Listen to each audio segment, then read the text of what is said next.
Assalamualaikum warahmatullahi wabarakatuh. Alhamdulillahi wa kafa, wassalatu wassalamu ala rasulillah Sayyidil Mustafa wa ala alihi wa sahbihi ahli sidqi wal wafa.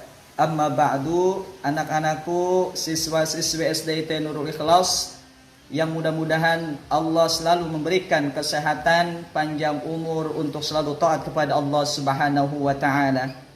Alhamdulillah, pada bulan Ramadan ini Allah masih memberikan kita kesempatan untuk melaksanakan ibadah puasa.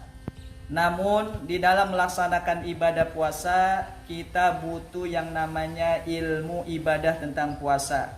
Kenapa? Karena kalau kita ibadah tanpa didasari ilmu, kata Ibnu Ruslan di dalam kitab Zubadnya, wa kullu man bi ghairi ilmin ya'malu a'maluhu mardudatun la tuqbalu. Setiap orang yang beramal atau ingin ibadah tanpa didasari dengan ilmu, maka ibadahnya ditolak Allah Subhanahu wa ta'ala.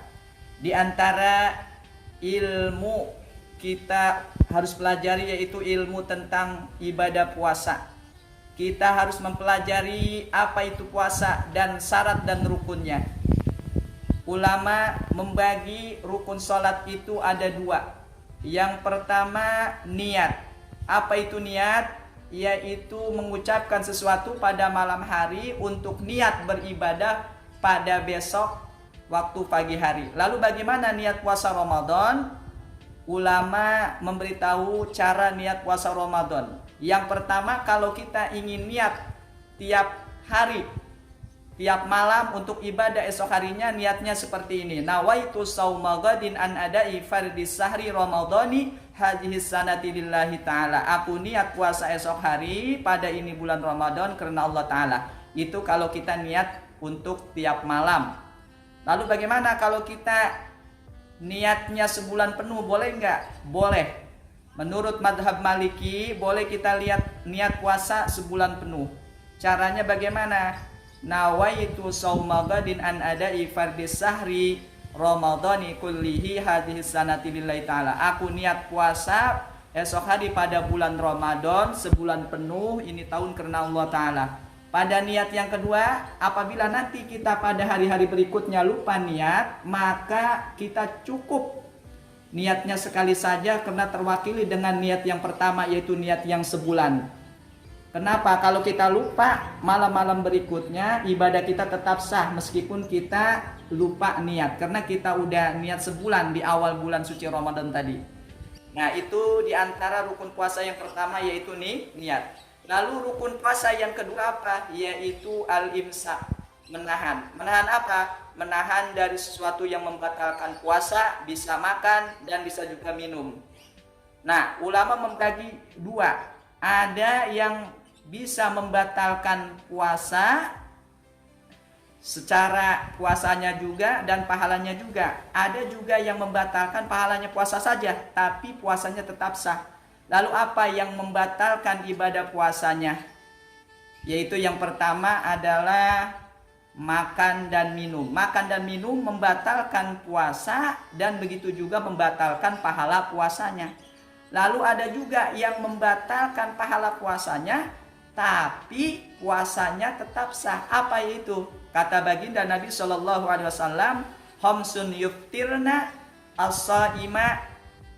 Ada 5 perkara yang bisa membatalkan orang puasa. Yang pertama apa? Kata baginda Nabi, al-kizbatu. Yang pertama bohong. Kalau kita berbohong pada bulan puasa atau sedang melaksanakan ibadah puasa, maka puasa kita tetap sah, namun kita tidak mendapat pahala puasa dari Allah Subhanahu wa ta'ala. Yang kedua apa? Wal ghibah, ngomongin orang. Ya, ngomongin orang. Kalau kita sedang puasa, kita ghibah orang, ngomongin kejelekan orang, puasa kita tetap sah, namun kita tidak mendapatkan pahala puasa. Itu yang kedua. Yang ketiga apa? Wan namimah, adu domba.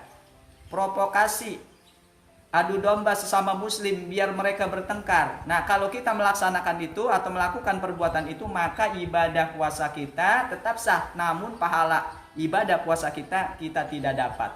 Itu yang ketiga. Lalu yang keempat apa? Yang keempat, wal yaminul ghamus, sumpah palsu, berbohong, sumpah palsu. Dia ngomong kepada temannya, demi Allah ini saya beli motor ini harganya 10 juta, padahal dia beli cuma 5 juta. Itu berbohong. Nah, ketika dia berpuasa, dia berbohong, puasanya tetap sah, namun dia tidak mendapatkan pahala dari Allah Subhanahu. Lalu yang terakhir apa yang membatalkan puasa dan ibadah puasa? Yang terakhir yaitu wan nadzaru bis syahwat, memandang dengan syahwat. Artinya apa? Ketika orang sedang berpuasa, maka dia tidak boleh memandang sesuatu dengan syahwat. Contohnya, ketika dia sedang berpuasa, dia lihat ada cewek cantik atau seorang perempuan yang bukan mahramnya, dia pandang terus-menerus dengan syahwat. Maka ketika orang puasa melakukan itu, maka ibadah puasanya tidak diterima Allah Subhanahu wa taala, tetapi puasanya tetap sah. Anak-anakku, itulah tadi sekilas tentang ilmu berpuasa. Yang pertama adalah kita harus mengetahui rukun puasa. Yang tadi rukun puasa yaitu ada 2. Pertama, niat, Bapak sudah jelaskan. Yang kedua, al-imsak, menahan dari segala sesuatu yang membatalkan puasa, baik ibadah puasanya ataupun pahala puasanya. Anak-anakku, mudah-mudahan apa yang Bapak sampaikan dapat kalian terapkan di dalam ibadah puasa kalian. Mungkin hanya ini yang dapat Bapak sampaikan, kurang lebihnya Bapak mohon maaf. Hadanallahu wa iyyakum ajmain. Assalamualaikum warahmatullahi wabarakatuh.